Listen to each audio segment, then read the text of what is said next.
Okay, in this week's video, I want to talk quickly about, does it really make sense to use a 13 ml tube for the production of PRF? So you've seen some companies for a couple of years now have come out with these 13 ml tubes, and I want to talk about the science behind it.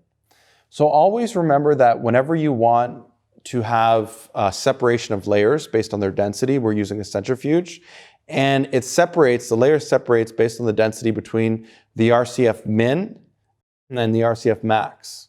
Okay, so the gradient difference in a case like this one here on a fixed angle centrifuge, it's really the difference between what the minimum is here and the maximum, and then the heavy cells will go down, the light cells will go up based on this difference. If you want to maximize that difference, always remember go horizontal, right? With the swing out bucket centrifuges, there's the min, there's the max. You're always going to have a bigger difference here, okay? And that's all the work that's been done with the Bio-PRF centrifuge and horizontal centrifugation.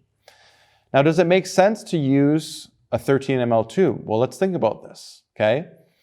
When we use a 10 ml tube, we have a certain distance between the minimum and the maximum, okay? And that's going to be our gradient difference.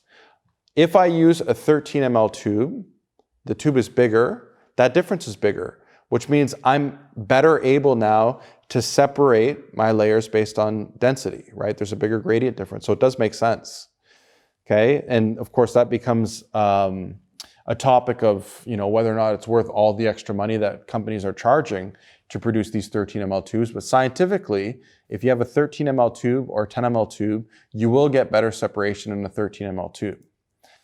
Now, when you look at this and you look at a horizontal centrifuge, of course, when you go horizontal and you even have a 10 ml tube, of course, the difference between the RCF min and max is much greater than it ever was even on a 13 ml tube, right? So it's much more important to go horizontal than to go 13 ml tubes. And of course, if you use a 13 ml tube on a horizontal centrifuge, that gradient difference would be even bigger and you'd get even better results, okay?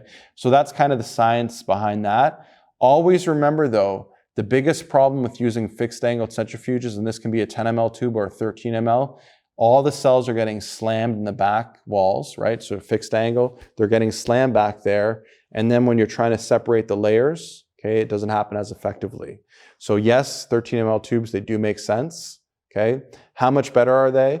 Slightly. Is it worth paying double the price for a 13 ml tube? The answer is no. Okay, in those cases there, you're better off just drawing 2 tubes of 10 mLs and get proper separation. But always, no matter which way you cut it, like I said, try and get a swing out bucket centrifuge to better able separate those layers.